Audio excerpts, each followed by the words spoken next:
Next up, the Gospel of Ruth. So many of you may know the story of Ruth and Naomi and Boaz, but this book talks a little bit about the detail of that story in depth. Here's just what the cover says.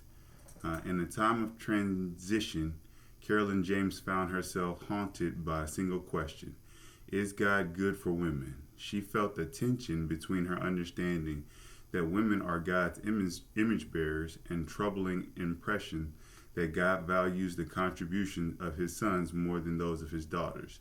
James sought spiritual answers and she found and James sought spiritual answers and she found them, to her amazement, in the book of Ruth.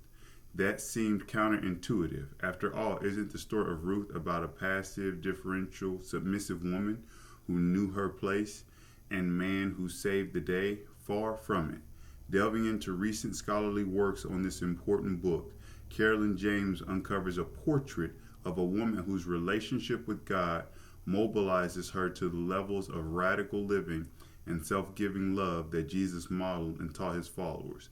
Ruth breaks the rules and brand of faith revives and mobilizes the despondent Naomi and leads Boaz to new levels of godliness. Before the story is over, the three forge an alliance that literally changed the world. This is the Gospel of Ruth. So I'm excited about reading this book, and I've read the book of Ruth in the Bible, so we will see what it holds.